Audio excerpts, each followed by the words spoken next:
My most humble pranams at the lotus feet of Bhagawan Sri Sathya Baba. I pray to our Lord Baba to bless us all, and it is His infinite grace that we are having this satsang this evening.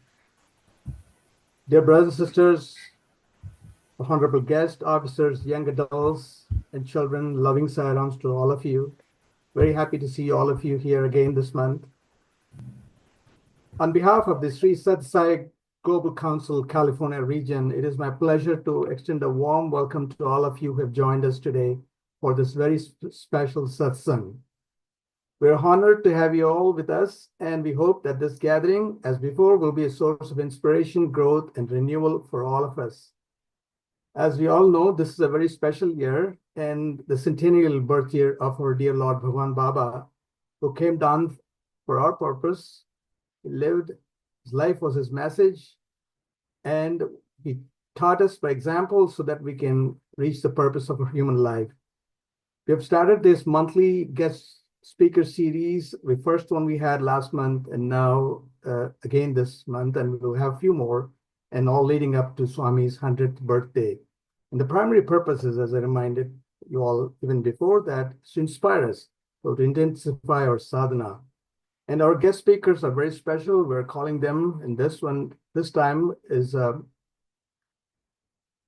Brother Prem Anosh. They've been blessed with innumerable Swami's experiences. Many times, many of our speakers also have direct guidance, and we all can benefit from these special satsangs.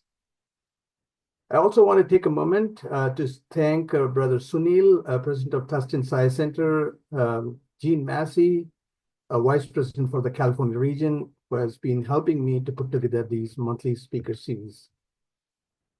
The talk this evening, our speaker is Brother Prem Anosh, live from Prasanthi Nilayam. He'll speak to us for about 45 minutes, and then we'll leave about 15 minutes for Q&A, and then we'll have Bhagawan's arti at the end. If you have any questions for our speaker, please do submit those questions in the chat so I can have it available at the end. And then request that please have your microphone muted during the talk so that there's no background noise. The talk is being recorded and will be shared later through our Sri Satsang Global Council website for the benefit of others.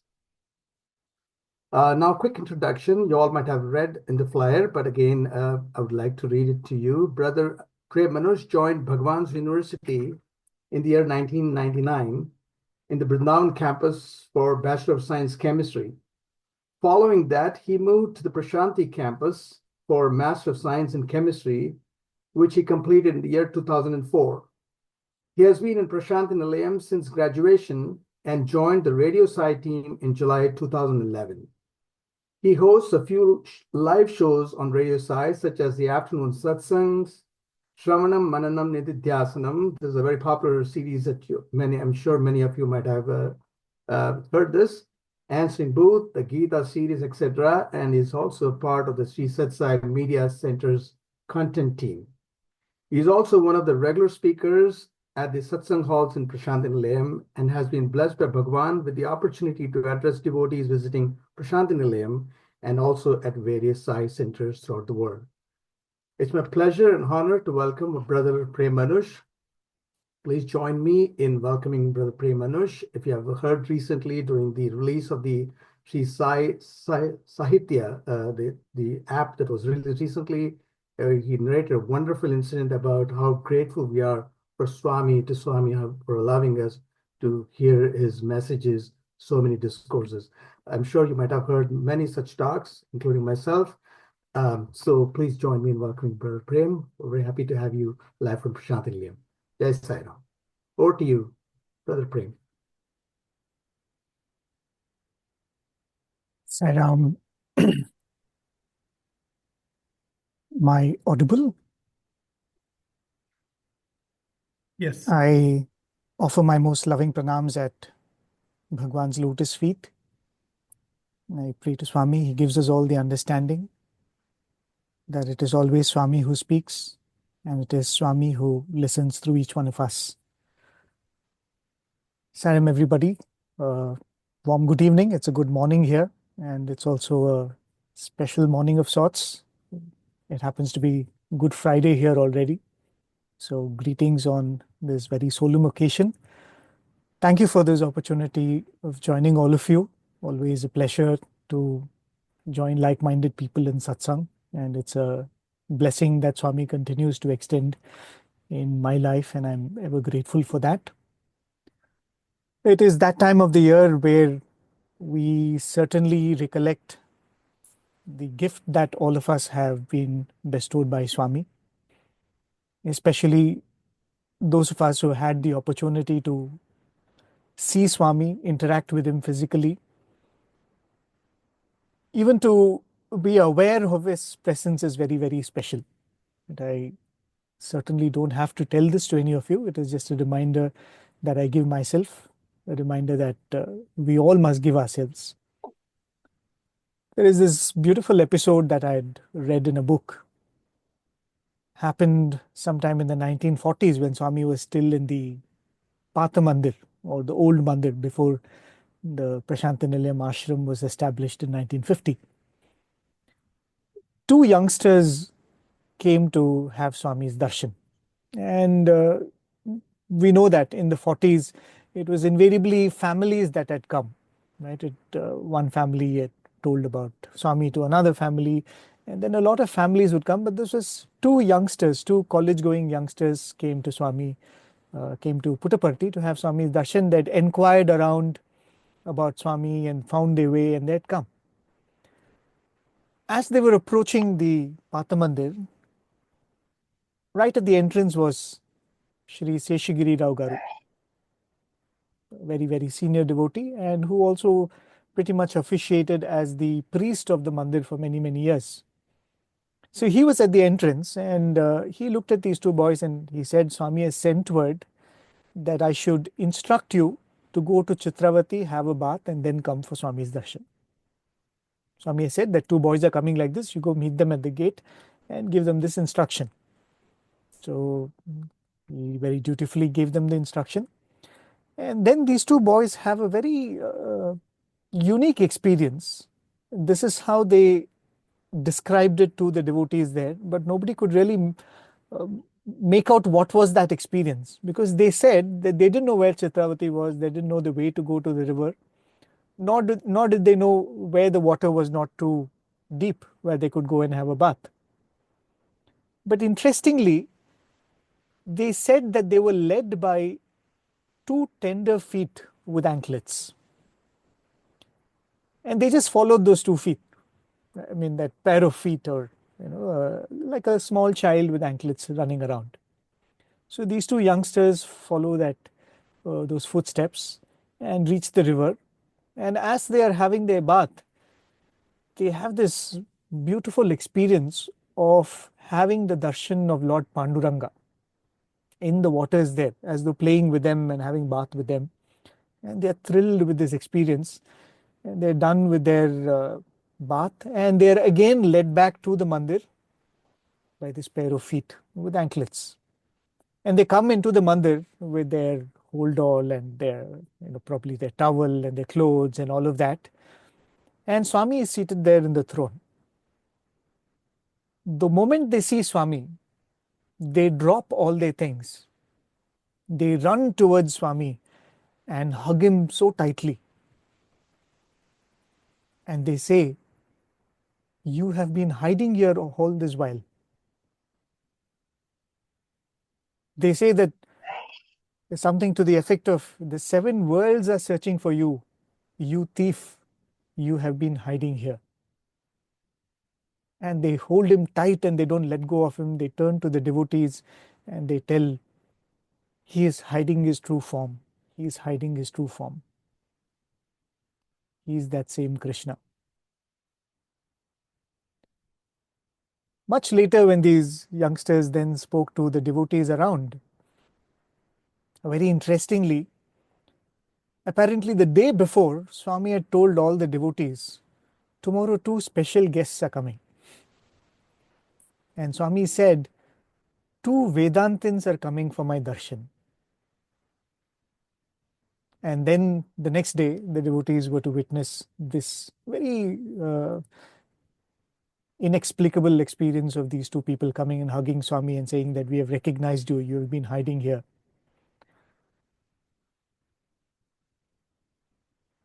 the greatest blessing that Swami has given all of us, and be it Swami's birthday, be it the Guru Purnima, be it any festival, Ram Navami, Janmashtami, or the Aradhana Mahotsavam, is certainly an appropriate time for all of us to remind ourselves of what a blessing this is.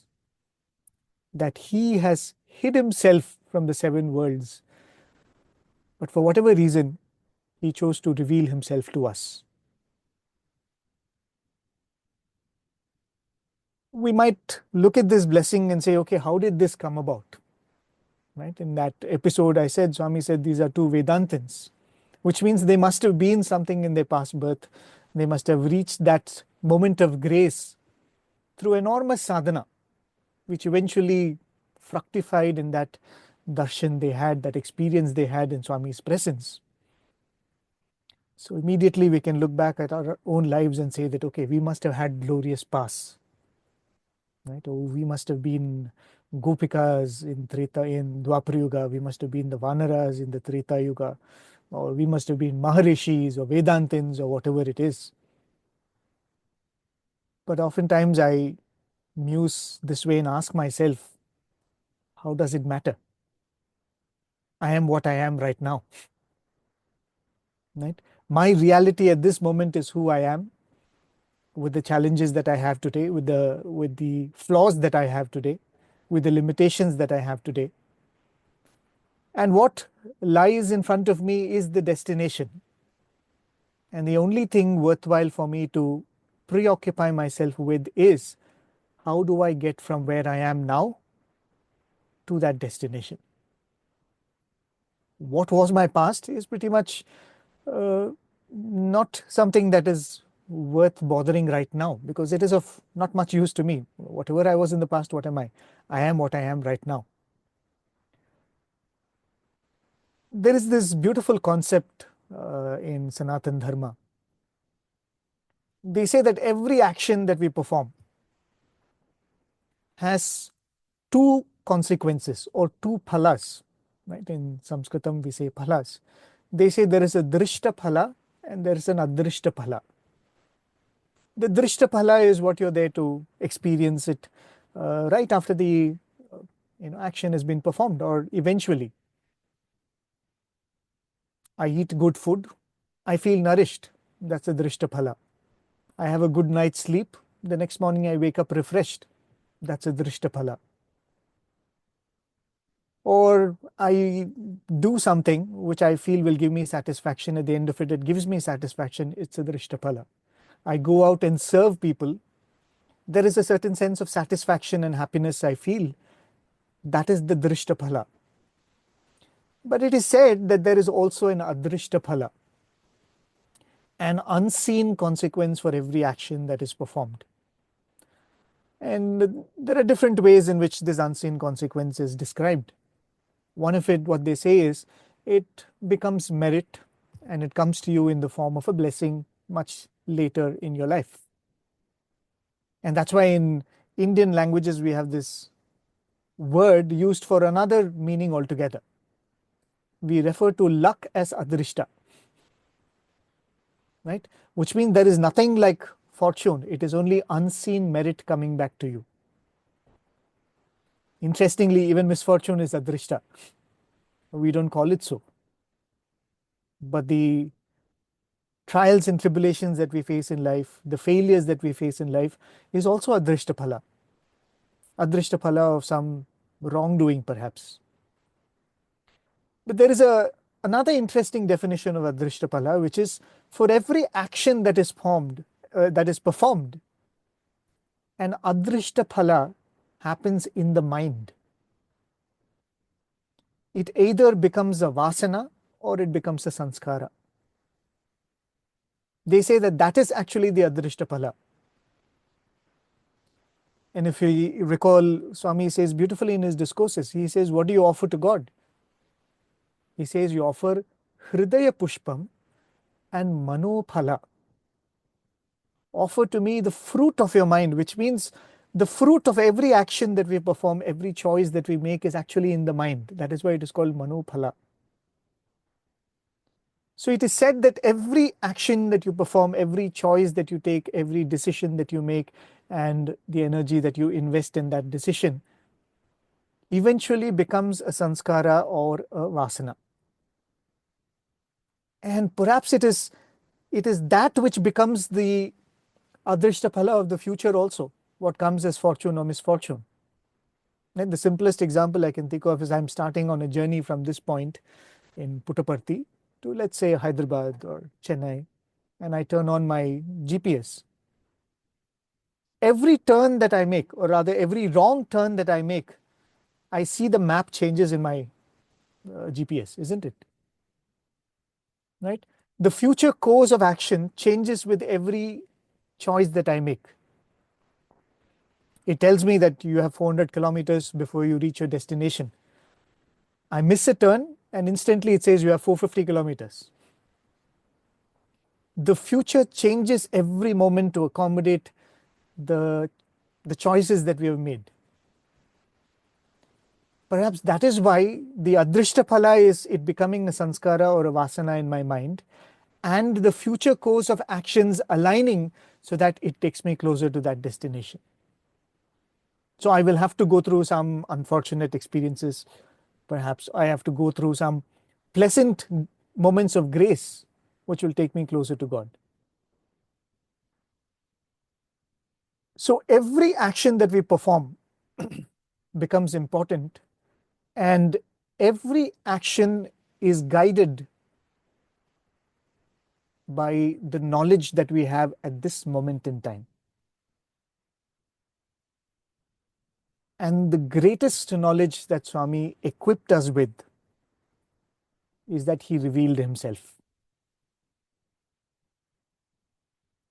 And if with this knowledge my life doesn't change, it is as good as me not knowing it at all. Isn't it? The Gopikas could not go back to their regular life of cowherd girls after they knew Krishna. Hanuman could not go back to being a minister of Sugriva after knowing Rama. Dhruva could not ask for the same blessing that he wanted to ask after he had the darshan of Lord Vishnu. After knowing Swami, after receiving this blessing of this knowledge that God is, right? Swami says that is the greatest blessing that is given, Devudu Unnadu. That is the great mantra that has been given to us. Yes, there is God. God is in charge. God is the dispenser of my destiny. Having known this knowledge, if I go back to living a normal life, it is as good as me saying, I have not known it.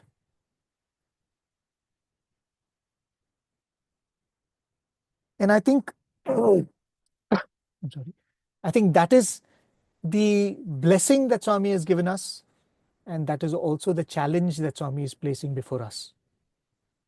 I've given you this knowledge. What are you going to do with this? In the Bhagavad Gita, there's a very beautiful conversation, there's a beautiful question that Arjuna asks on behalf of all of us, and interestingly placed in the sequence of events in the Mahabharata. Arjuna has just had the experience of the Vishwa Virat Darshan. And at the end of it, he says, Krishna, can you please come back to your normal form? He says, I think I've had enough of this vision. I can't deal with this. Can you come back to your normal form and be that beautiful Krishna? And then Krishna, of course, blesses him. He withdraws that Virata Rupa and comes back in this normal form. And the first question that Arjuna asks after that is, which form of upasana is better? Which form of worship is better? Is the worship of the Nirakara better or the Sakara better? Is Nirgunopasana better or Sagunopasana better? Because he has made a choice just then, right? He has chosen that I prefer this form, this human form, to that cosmic form. And Krishna very beautifully tells him that both paths lead to the same, which means both paths lead to the recognition that God is beyond all names and forms. Yet, he says, worshipping him in a form, with qualities, with a specific name, he says, is easier, sweeter, and more guaranteed, comes with more guaranteed success. Right? This is the Lord himself revealing that, it's not that if you start Nirgunopasana, you will not reach, but it is not that that is better than this path. In fact, the Sagunopasana is certainly better, is the blessing that Krishna gives. But the thing is, it is not merely Swami saying that this form and name is God. Right? Swami did not stop with that. There is this debate that often happens, and even in among my colleagues, we have had this question debated a few times. There are some faiths and some religions which insist that God is formless, right? And they say that you should worship God as formless, you should not give him a form. And to the point of saying that it is blasphemous to give a form to God or give him attributes. So is that religion or is that faith and that approach better than that of worshipping God in a form, saying that he is Devi, he is Vishnu, he is Maheshwara, or he is our beloved Swami? The only difference is, when you say God is formless, without our knowledge, we are making him limited, saying that this is his nature, he is formless.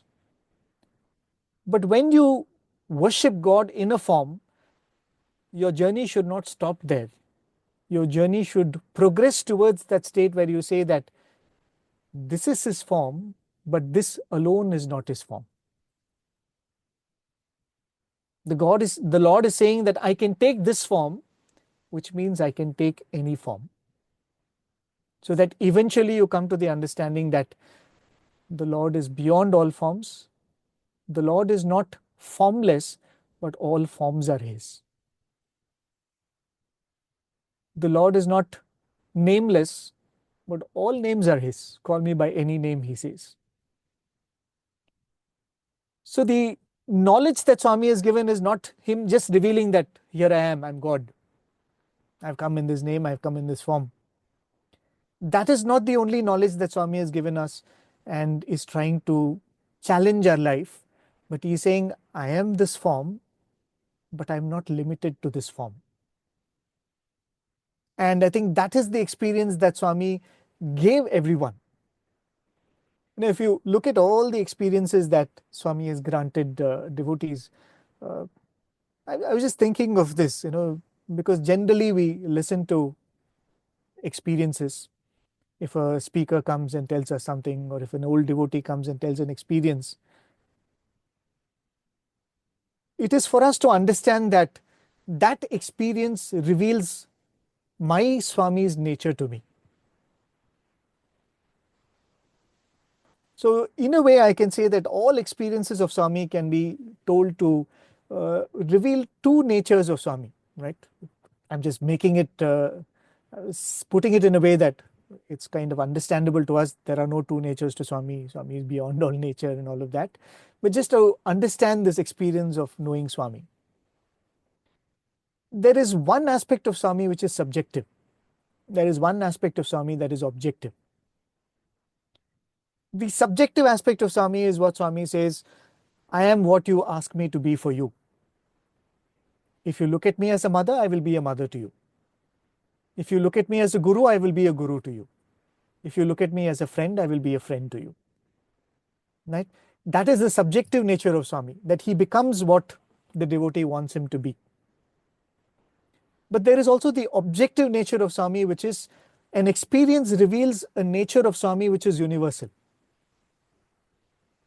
If an experience reveals Swami's selfless love, it means Swami's selfless love is guaranteed for any devotee. If an experience reveals Swami's omnipresence, it means Swami is omnipresent for each one of us. It's not that Swami is omnipresent only for that devotee. There is this beautiful episode I heard from a very senior devotee, a very devoted person. I've had the opportunity to even meet him. This was sometime in the early 1970s or maybe late 60s when Swami's educational mission was taking shape. There was this devotee, he was from the city of Bangalore. I think he was associated with one of the samitis in the area of Malleshwaram. He was one of the founders of those samitis.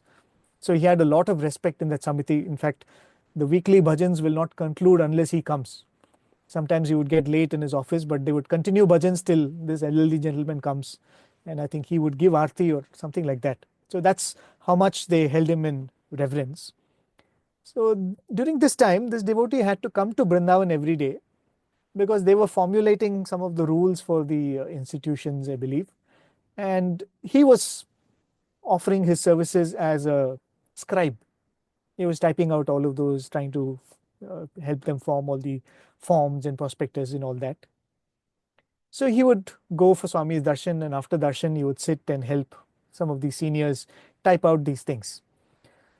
But he was always conscious of the time because in those days, there was one bus in the evening from Brindavan to the city.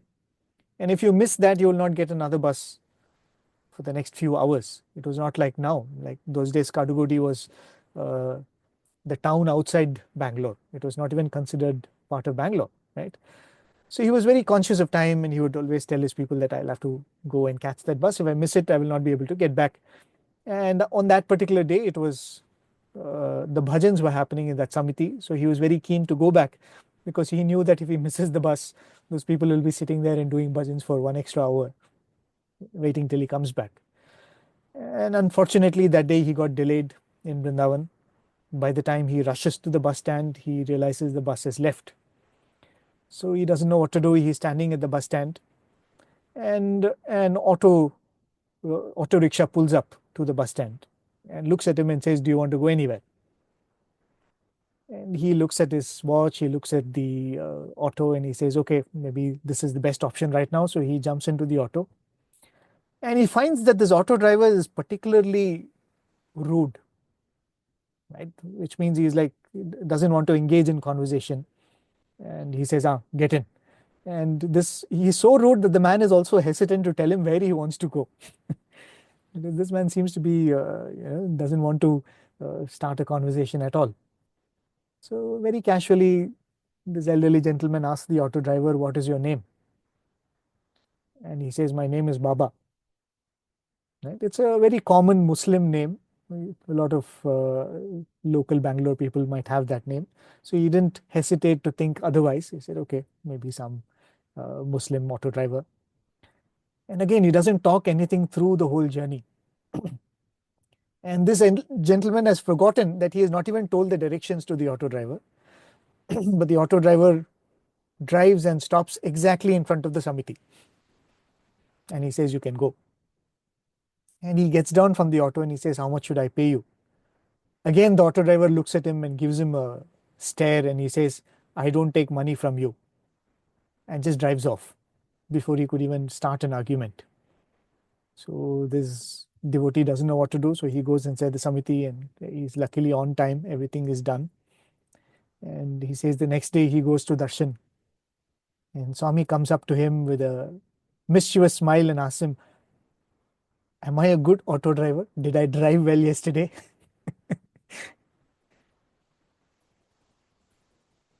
This experience perhaps reveals Swami's subjective nature as well as objective nature.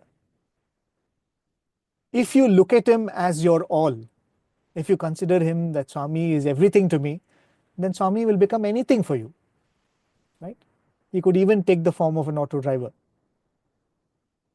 If you look at him and say, "Swami, you are my all," then Swami will say, "I will become your all. I will become whatever you need at that moment, I can become that."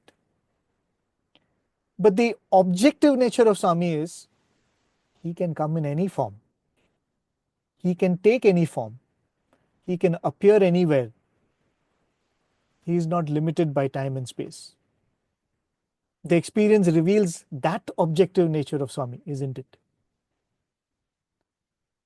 And the challenge that Swami is giving us is this. He's saying that I am revealing my divinity to you, and I am also revealing my nature, that I am in every form and name. And how are you going to go about with this knowledge now? So another beautiful episode I heard from one of my the alumni of Swami's college, a very senior student. His family came to Swami very early, 1940s. So one of his, I think his great-grandfather, he was a person who was running, I think, mica and iron ore mines in those days. Right, so a pretty well accomplished gentleman. So he was running this mine in which he was employing a few thousand people. His mine got into some kind of a problem where the local collector put some kind of a stay order, and he said you can't mine in this place anymore, and he got the whole mines sealed. So this gentleman was trying all kinds of things, but he was not able to sort this out. So he came back to Swami and he said, Swami, this is what has happened. I'm going through this issue in my work. And he made a statement which touched Swami. He said, Swami, there are 2,000 families that depend on this mine. And I'm feeling very bad for all of them, because all of them are out of job now. Because the mine has been sealed, all of them have gone out of job. So I am responsible for 2,000 families and I have to do something about this. So Swami tells him, okay, why don't you, put a case in the court? Why don't you fight it out legally? He said, Swami, this is a collector who has sealed the thing, and if I go to the court, the whole government machinery will be against me. Right? Nobody will side me. Everybody will side the government official. That's how usually it happens, and I don't see any hope of me taking this to court helping me. Swami said, no, you go ahead, you try it. So this man goes and files a case and hires a lawyer, and going through many sittings in the court, nothing seems to be moving. Finally, the date for the final judgment has been given. The final argument is going to be had. It's going to be presented in front of the judge, and he's going to make the decision. So this gentleman again comes to Swami and he says, Swami, the final hearing is here, and I don't know how it's going to go. Again, he says the same thing. Swami, 2,000 families are dependent on this, and I'm really worried about them. So Swami looks at this gentleman and says, what is going to happen on the date of the hearing? Your lawyer is not going to turn up. So he says, Swami, why? I've paid that fellow. He has to come, and he's my lawyer. He's representing me, and he's been doing this for a few sittings already. Swami says, no, I am telling you, the lawyer is not going to come. And he says, Swami, then what will happen? Swami says, you will go in front of the judge and you will tell him that your lawyer has not come. And the judge will look at you and say, okay, you represent your case yourself. You present your arguments yourself. So this is way back in the 1950s, right? And all of these devotees were coming to Swami and slowly building their faith. So this gentleman looks at Swami and says, Swami, I think you're not aware of how things happen in the court. He says, it never happens like that. The judge never tells you to argue your own case. There has to be a legal representative. He says, Swami, I think, 1950, Swami was, in his 20s. He looks at Swami and says, Swami, I think you're not aware of these things. It doesn't happen that way. Swami looks at him and says, you go to the court and you see this is exactly how it's going to happen. Your lawyer will not turn up. You will go and tell this to the judge, and the judge will tell you, argue your own case. So the devotee understood that Swami is revealing something to him. So he looks at Swami and says, okay, Swami, what will happen after that? Swami does a very interesting gesture. Swami says, the judge will listen to your whole argument, and then he will put his finger on his forehead like this. Right? Swami says he will put his fingers on his forehead like this. And the devotee says, Swami, then what will happen? That you see in the court tomorrow. He says, what happens after that, you see in the court tomorrow. So this man goes to the court, and as Swami told, he's waiting and the lawyer doesn't turn up. The lawyer's assistant is with him, but he can't argue the case because he's not qualified to do that. So he gives him all the papers, and this man goes in front of the court. The public prosecutor presents the case from the government side, and at the end of it, the judge looks at him and says, "Where is your lawyer?" And he says, "Sir, my lawyer is not turned up today." And the judge looks at him and says, "Okay, you present your arguments." Right? And instantly he knew that Swami is at play here. And this man presents the whole thing. And at the end of it, just as Swami told, the judge removes his glasses and puts his fingers on his forehead.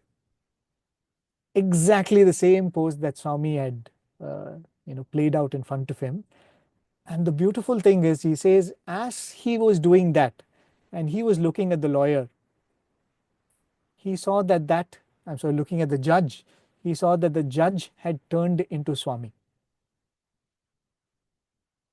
The exact same scene that he saw when Swami put his fingers on the forehead. And it's actually a gesture that we've seen Swami do so often, isn't it? And just as the judge was doing that and thinking deeply, he saw that the judge had turned into Swami. And then the judge gives the verdict. He says the collector does not have any jurisdiction to seize the mine because it comes under the Ministry of Mines. The collector has done it out of some kind of vendetta, and I dismiss the case and I give the verdict that the mines can be opened and they can function. So the devotee comes back to Swami jubilantly and offers his gratitude. And Swami says, yes, because you thought to yourself that 2,000 families are going to be affected by this. You did not come and tell me, Swami, my business is going. You said, Swami, what about those families who are dependent on this? Because you had that compassion, I decided to help you. Right? But the beauty is, the experience, as I said, shows one subjective nature of Swami, which is how a Swami cares for those who surrender to him. But the objective nature of Swami that the experience really reveals is that he is in everyone, even the one whom you think is against you. So where is he not? Who is he not? And I think that is perhaps the challenge that Swami is giving to us. That is the knowledge that Swami is giving to us and asking us, will you think and behave differently now? There is this beautiful 3 words that Krishna speaks of in the Gita, and Swami has spoken of it a lot more. Swami says that this is the journey of every sadhaka. Swami says, Jnatum, Drashtum, Praveshtum. What has Swami done? Right? Swami has come into my life and he has revealed his divinity, but through these experiences, he is revealing that he is in everyone. Which means he has revealed something to me which is not within my experience right now. This is what is referred to in Vedanta as Paroksha Jnana, isn't it? One jnana is Pratyaksha. Right? Pratyaksha Jnana is what I can see in front of my eyes. If I go out right now, I don't have to have anybody come and tell me that it's a sunny day, because I can see it myself. Right? Because that knowledge is Pratyaksha for me. I can see it with my own eyes. Aksha means eyes, right? Pratyaksha means it is right in front of my eyes. But if I'm seated here and if someone comes and tells me it's raining outside, I have not seen the rain myself. But the person who comes and tells me he has seen it or she has seen it, that becomes Paroksha Jnana. It is a knowledge that I have acquired through another's eye. So all Advaita or all Jnana in the spiritual sense is given to us first as paroksha. Swami has come and told me that I am in every individual that you interact with. It has become my paroksha jnana. But the whole journey is to make that my aparoksha jnana. This is not jnana through someone else's eye, but my own experience. And to take jnana from paroksha to aparoksha, the process Swami says is jnatum, drashtum, praveshtum. Which means the first thing is jnatum. You have come to know. How did I come to know? My guru has told me. How did I come to know? Swami has revealed it to me. Swami, I don't see you in everyone, but I am in everyone. I am telling you that. And almost every experience that we had in Swami's physical presence, I think if we tune ourselves, we will realize that Swami was actually enacting spiritual journey, with spiritual experiences or spiritual insights that will be helpful for us in our spiritual journey. I remember this beautiful episode which one of my classmates had shared. It was a time when Swami was talking to him regularly. And this is something that would happen in the Prasanthi Nilayam setup. If Swami starts speaking to a student regularly, that student will be allowed to sit in front in the portico, right in front of the interview room. Because every now and then Swami would call that student, or Swami would call him for a distribution or something. So he is given a special place. You will not find the other students sitting there. That veranda just behind the Ganesha of those days, right? Students would come and sit there. So this boy was sitting there, and there was one little elderly devotee who was also permitted to sit in that same veranda. And this person would come and sit next to him, and this devotee was a chatterbox. So the moment he would come and sit next to him, he will start talking. Right? He will ask him, where are you from? What does your father do? And what are you studying? What are your plans for the future? Something, right? Some conversation. And all of this was during darshan time. So this was going on for a couple of days. And one day Swami called him for inside the interview room. And Swami looked at him and said, why are you sitting there and talking with that fellow all the time? Right? Every day I'm seeing you sitting there and talking.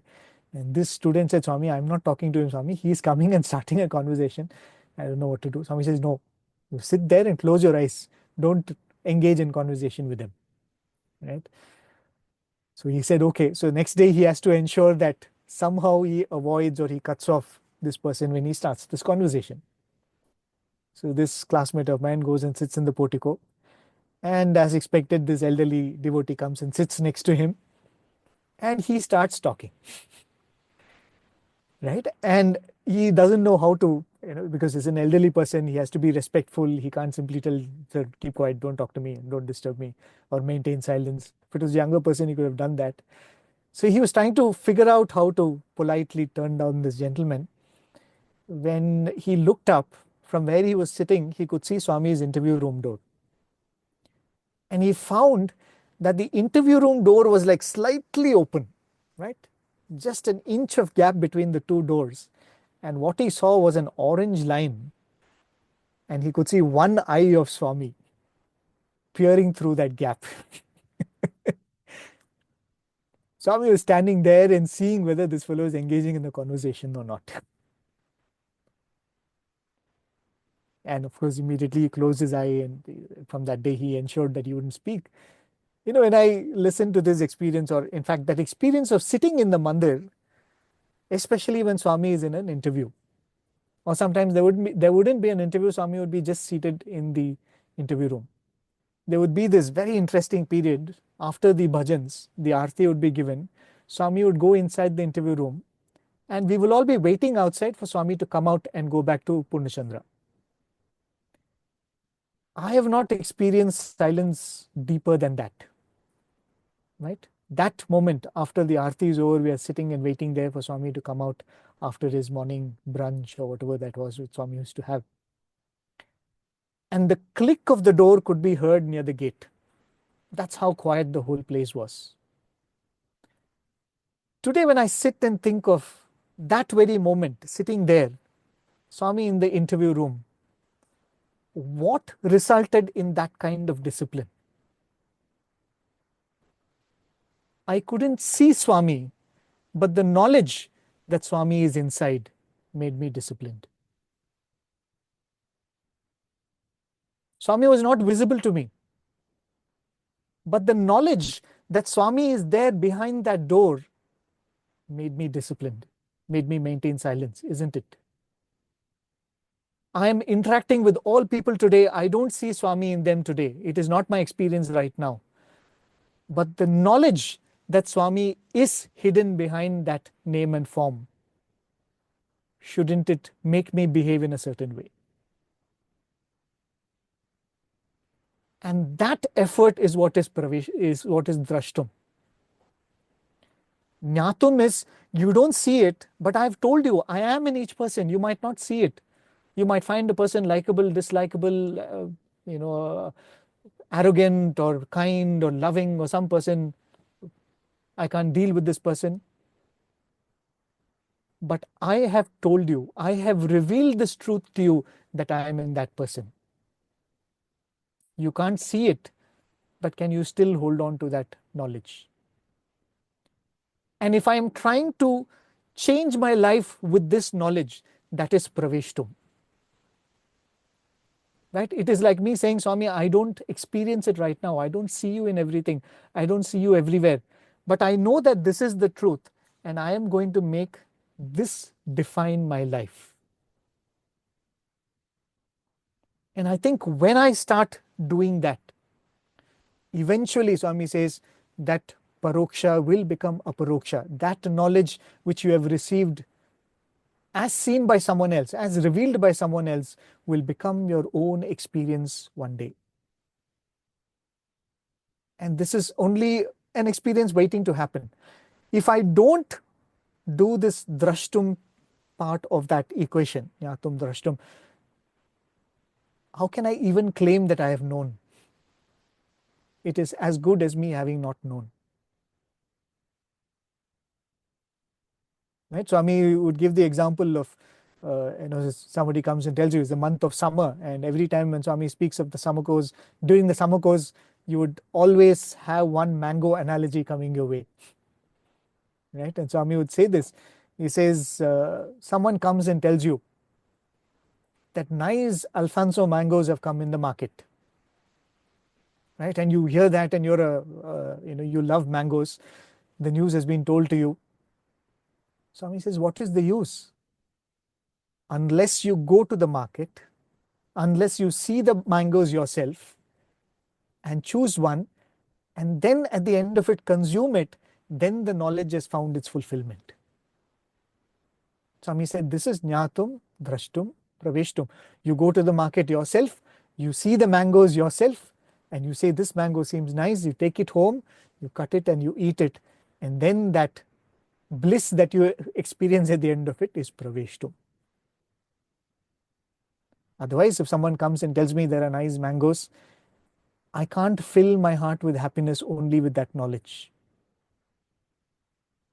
I can't fill my heart only with that happiness that my Swami is in everyone, and then go about my life changing nothing about it. I will have to make that effort to see Swami in everyone, to see Swami in every situation. Right? Because the knowledge that he has given us is not that God has a form. The knowledge that he has given us, to start with, was that I've come in this form. Right? He has hid this truth from so many, but he has revealed it to us. But his revelation did not stop with that. He said, I've come in this form to tell you that I can come in any form. I've come in this form to tell you that every form that you interact with is essentially me. If I don't take this knowledge and find fulfillment in it, then I'm missing out something. There is this beautiful experience I heard from a very dear brother of mine who is living in Bangalore, whose family came to Swami again in the 1940s. So his great-grandparents were the first to come to Swami, and they came in the 40s, one of those few families in Bangalore which were drawn to Swami. And Swami had blessed this family with a chance that whenever they would come to Brindavan for darshan, they would not wait in the darshan lines. They would go straight to the bungalow. where Swami was residing. Right? So this experience it lasted for many, many decades. Whenever this family would come, eventually they became a big family. The children and grandchildren married into other families and had a lot of, the whole group of devotees would go into Swami's mandir whenever they would come. So one time, I think in the late 60s, the family had come for Swami's darshan. And this great grandmother who came into the ashram, as soon as she entered the gate, she told the rest of the family, I am not coming to see Swami, I'm going to sit here. Right? Her name was Sitamma. When you can imagine, those devotees who know Swami from the 40s, they're very, very close to Swami. Swami would interact with them like he's talking to friends, isn't it? So this lady says that, oh, I'm not coming to see Swami, I will sit here. The whole family looks at her and says, what do you mean you've come all the way to Brindavan to have Swami's darshan and you're saying you're not come inside? And they all knew that the first thing Swami will ask is, where is Sitamma? Right? Because she's the devotee that Swami is looking forward to meet. I mean, this is all dramas that Swami does, but that is how Swami created that sweet relationship with each one, right?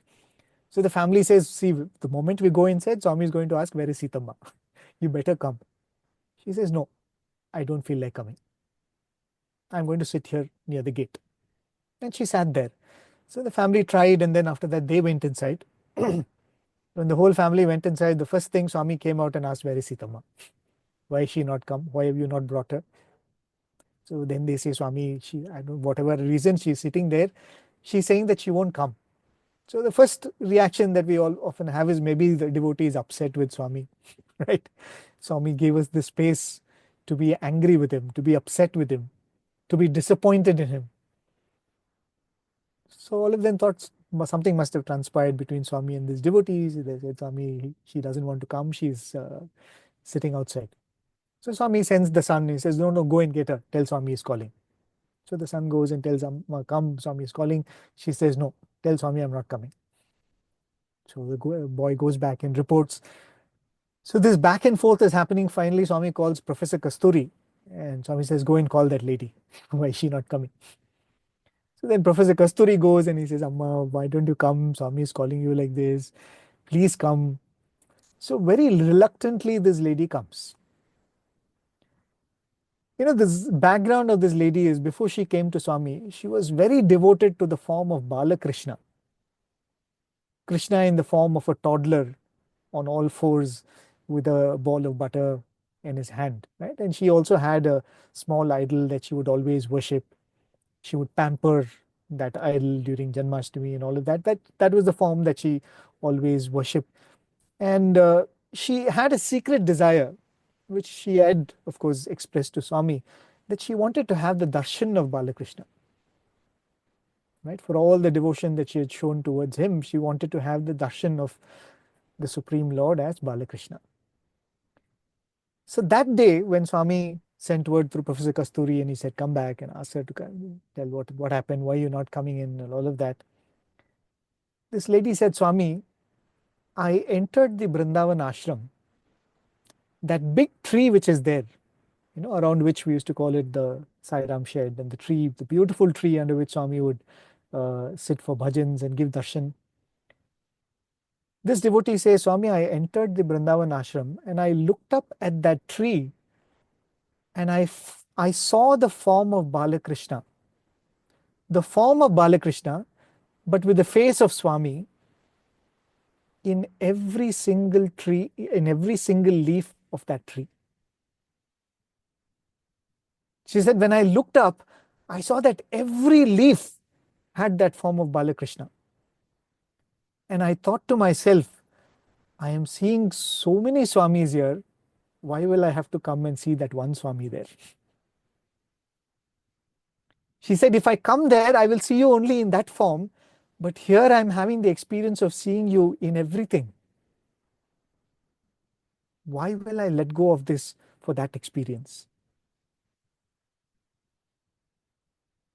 Right? And this was the experience that Swami had granted that lady. And of course, after some time, she said, Swami, I'm sorry, I didn't want to be rude, but this was what happened. And this is why I didn't feel like coming.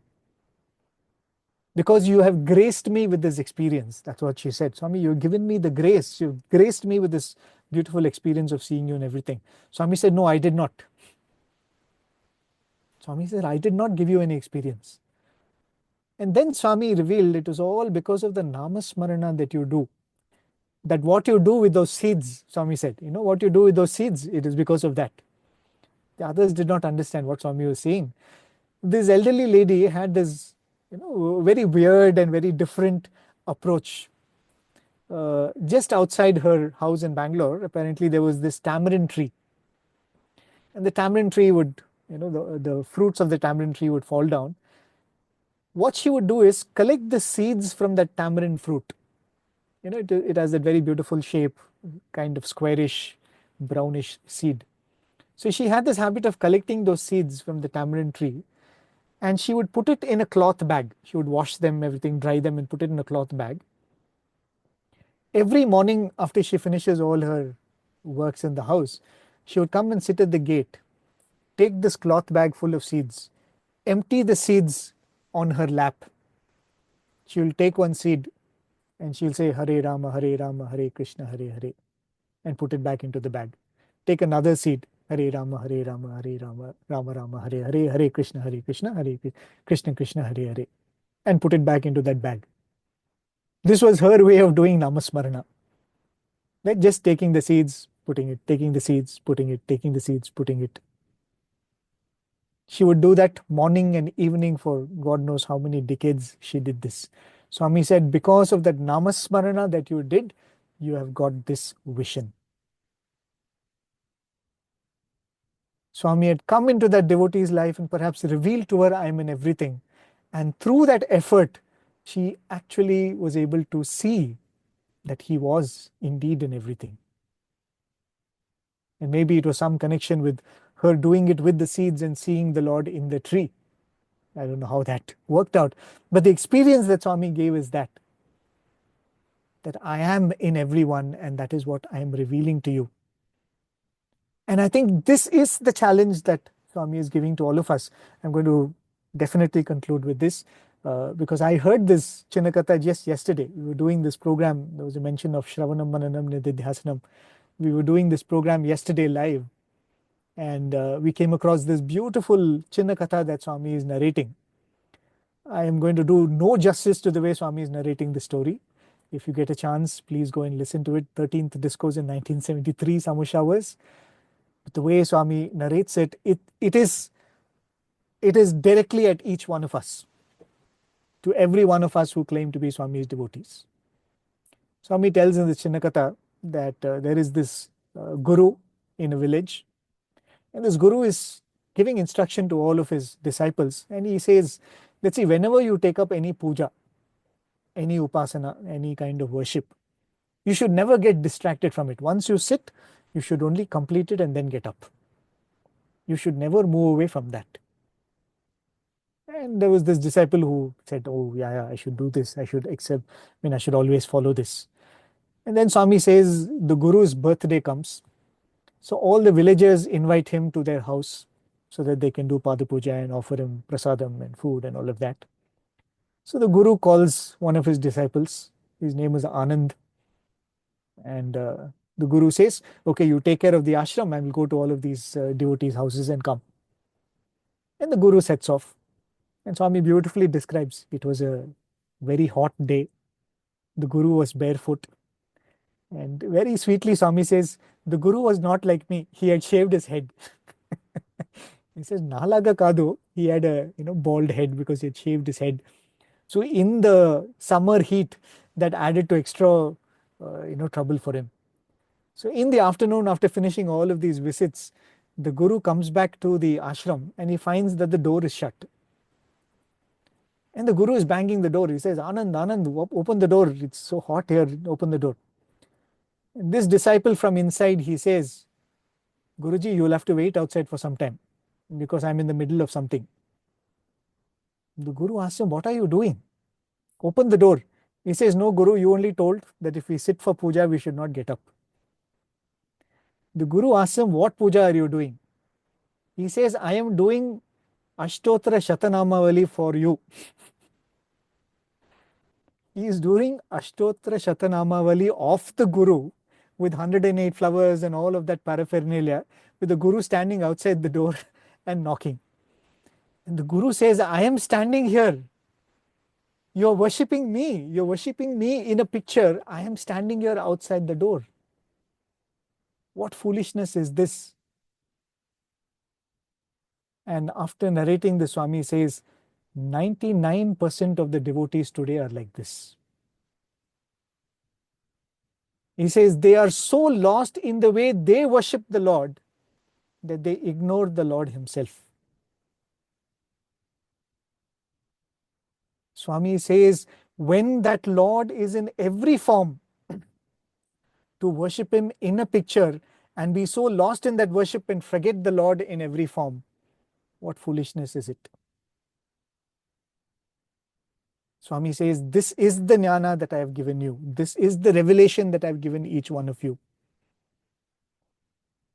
The process that we'll have to do is, yes, Swami, I will make this define my life today. Right? Because we cannot go back to being normal. He has made our lives abnormal by revealing this to us. If we go back to leading normal lives, if I go back to leading a normal life, it is as good as me not knowing Swami at all. Having known him, having known this truth, that he has not come in this form, right? He is not only this form, but he is every form that I interact with. I'm not in that experience right now. Am I able to do that? Absolutely not. But the more I try to center myself in that thought, no, Swami is in this devotee. Swami is in this person. Swami is with me right now. I have to behave myself. Just like how I was sitting in the mandir and saying, Swami, I can't see you. You are inside that interview room, but I know you are there, so I will behave myself. I will sit here in a way that pleases you. I will interact in a way that pleases you. I will live in a way that pleases you, because I know you are just outside the door, and a moment will come when I see you in every leaf, every creeper, every flower, and every individual and every animal and living form that is around me. Hoping that we all are moving towards that journey, that experience. With that prayer, I conclude my talk here. As I said, I have the time. Any questions, I would be happy to share my thoughts on that. Sai Ram.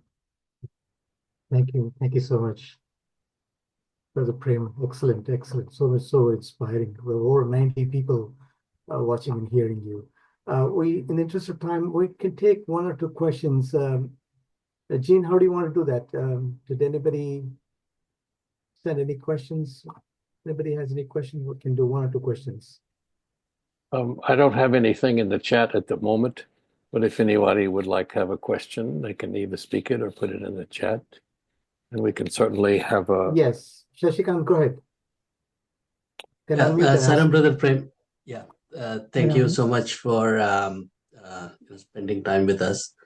And I'm a big fan, and many in our centers are, because in our study circle we are going through this summer course series 1990, and all our excerpts are from Shravanam Mananam Nididhyasanam, and we play some of your sound bites and just to get a better understanding. The question I have is, brother, what convinced you to stay in Prasanthi Nilayam and to be part of Radio Sai?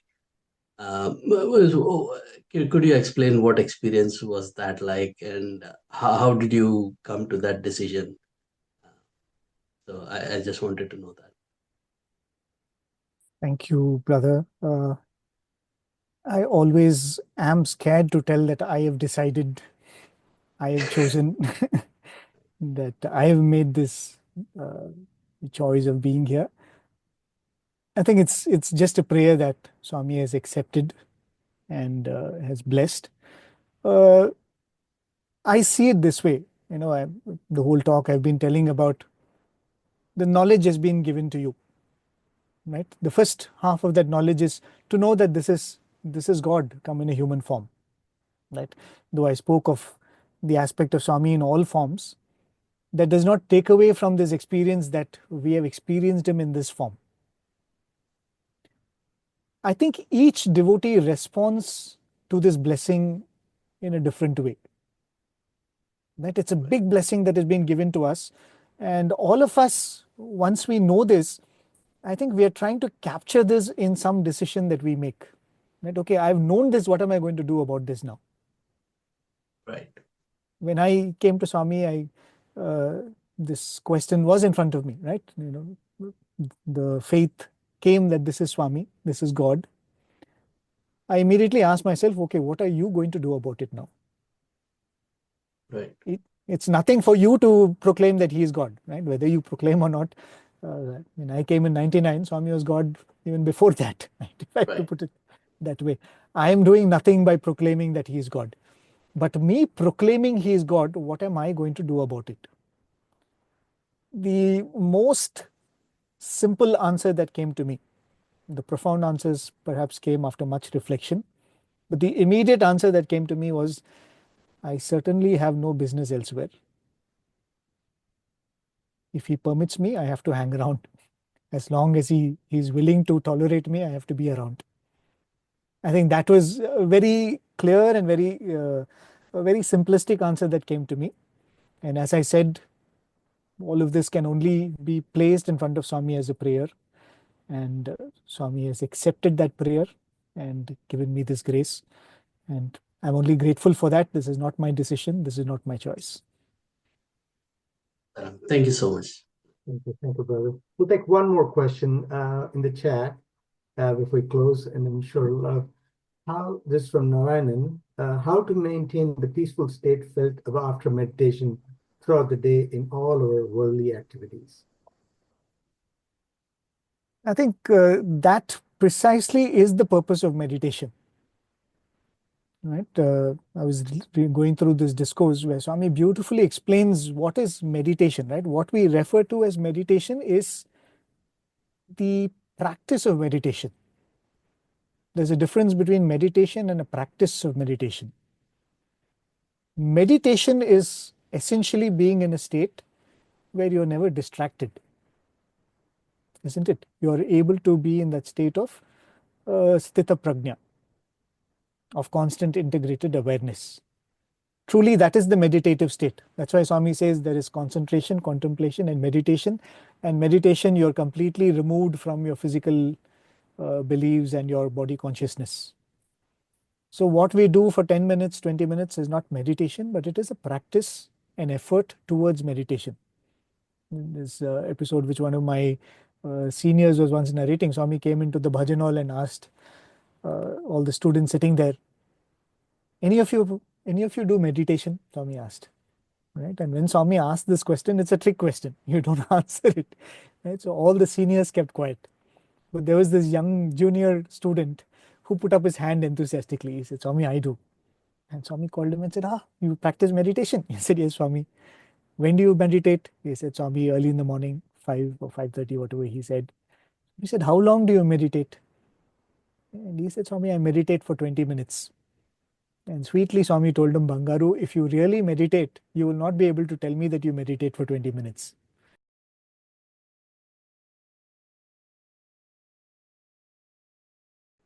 There is no point in being a puja room yogi. Swami says you should be satatam yoginaha. You should be a yogi at all times.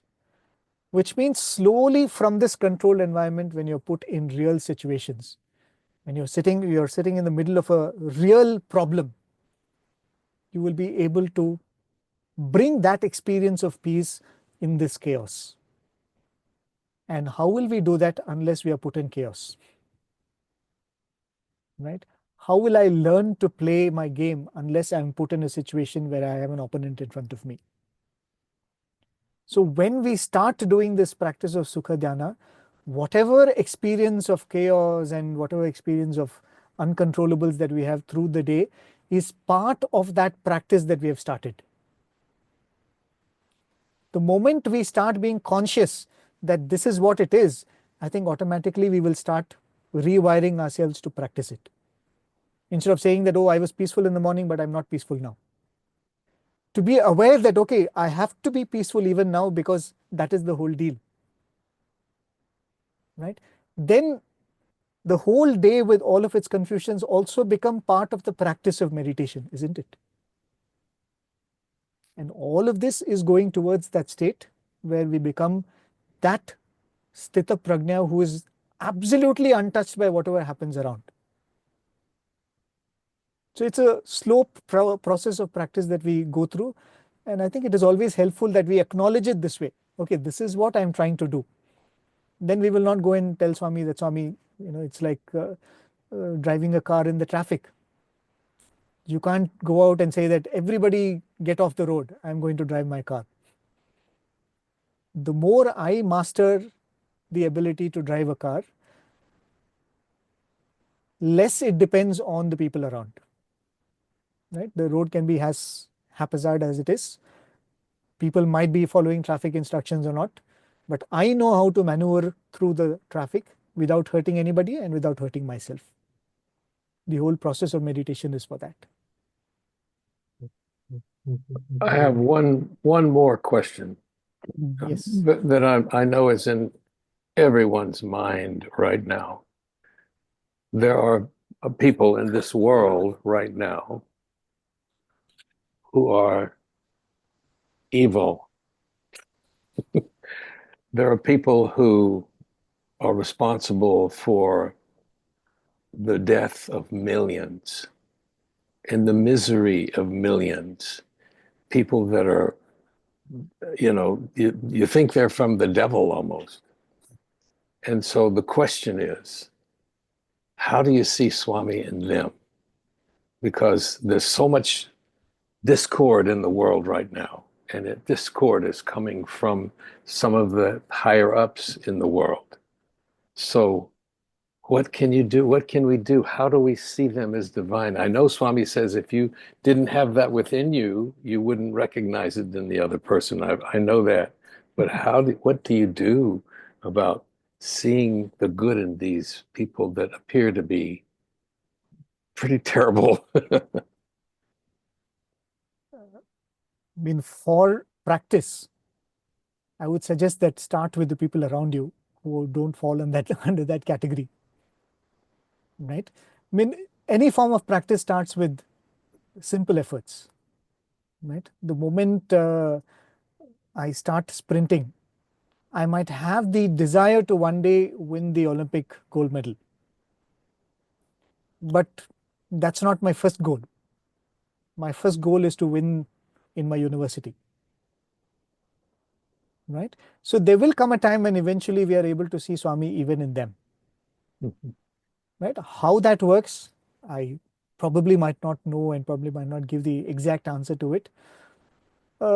If you look at all our scriptures, it's very interesting. I was doing this discussion with some of my colleagues and I was telling this. The epics always have these kind of characters, right? And we comfortably and very significantly label them as asuras. Right? So in the epics, when you say they are asuras, you don't expect anything better from them. You kind of are labeling them and saying that, okay, they are this. Right? So if you look at the Ramayana, the Mahabharata, you have characters like Ravana and Kamsa and all of that, or Hiranyakashipu. But the epic also states that they were actually devotees, Jaya and Vijaya, who were given this option. Do you want to live 100 lives as a devotee, or you want to do it in 3 lives as enemies of God and come back? Right? Why they make the choice, I think it's a different story altogether.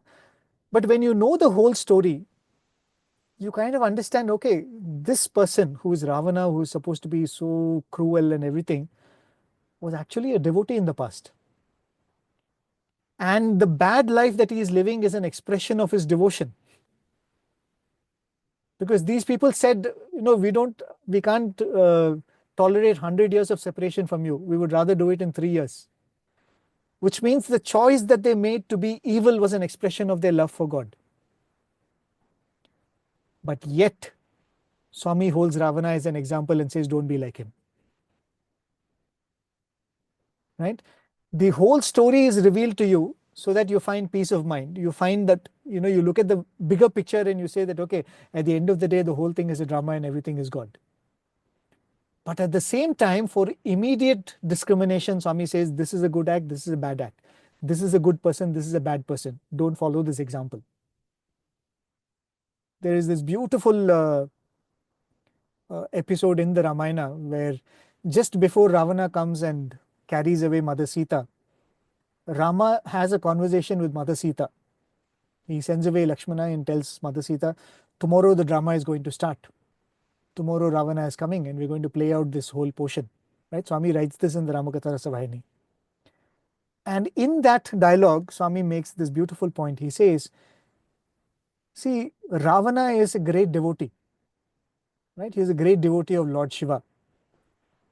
But being a devotee, he has not transformed his life. So we have to hold this example to the world, that if you claim to be a devotee and if you have not purified your life, if you have not purified your heart, that cannot be qualified as devotion. Right? He says, to give this message to the world, I'm going to play out this drama. In the Bhagavad Gita, Krishna says, when Arjuna asks, this spiritual path is so complicated, we all take to it, what happens if death catches up? What happens that if I have to end this life before I've had that experience of oneness? So Krishna tells him that the good that you have done till now can manifest in many forms. Right? One of the forms it can manifest in is you're born into a good family. You're born into a devoted family. It could be any religion, right? Being born into a family where from childhood you're taught values, from childhood you're taught devotion, from childhood you're taught to pray.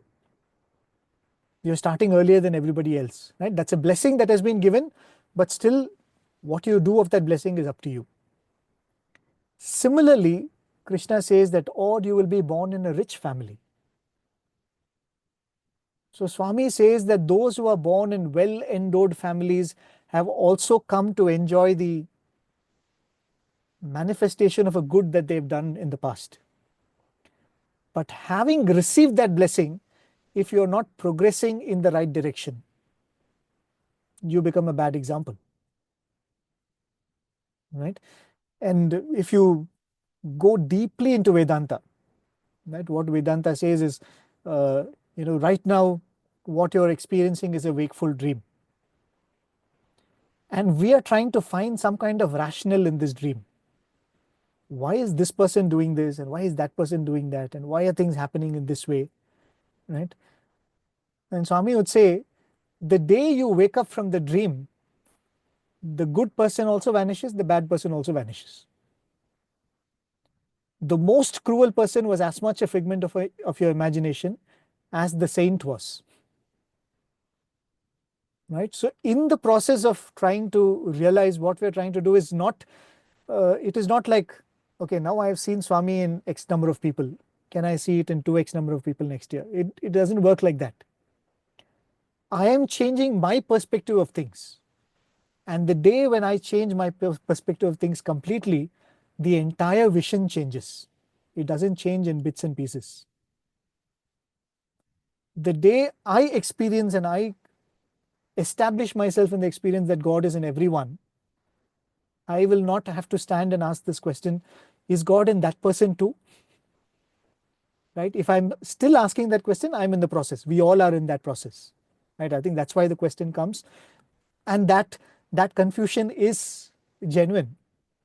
Right? When Swami says, I'm in everyone, the first question all of us is, Swami, are you really in my boss? Whom I'm finding it difficult to, see you in him. But the truth is, he is. However much it might be contrary to our experience, the truth is, he is. Is he in the cruelest of the people in the world? He is. I don't experience it right now. It is not my rational experience today. But the truth is, he is. And all the sadhana that I'm doing is inching towards that truth. And a day will come when I see that God is in everyone, my perspective changes. Whether the whole world is the same way, it doesn't matter to me. Because I have experienced that this is just a dream. And when I wake up, there's only one. And on those wise words, we should probably close before everyone falls asleep on us. Prem, we really greatly appreciate your coming. And this is a wonderful talk. And we will have a recording of it, hopefully. And we'd love to have you again sometime. All of us in California and elsewhere really appreciate your coming very, very much. Thank you. And so, Chandra, I guess I should try to play the arti now. Yeah, to play the arti. Thank you, Brother Prem. Again, thanks to everybody. I think we couldn't get to all the questions, but I will try to have another session with Brother Prem. And thank you so much. You have taken us to Prasanthi Nilayam. And thank you so much. Thank you. Thanks to everyone for this wonderful, opportunity. inspiring words. Thank you for the Please stay back opportunity. for the arti. Yeah, sure. Let's see if I can make it play. 1 second.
Narayana Narayana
भवन्तु।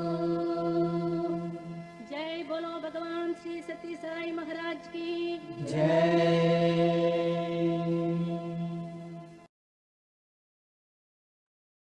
Right on. Thank you, everybody. Thank you all for joining us. Thank you, Brother Prem. Sai Ram. Sai Ram. Sai Ram.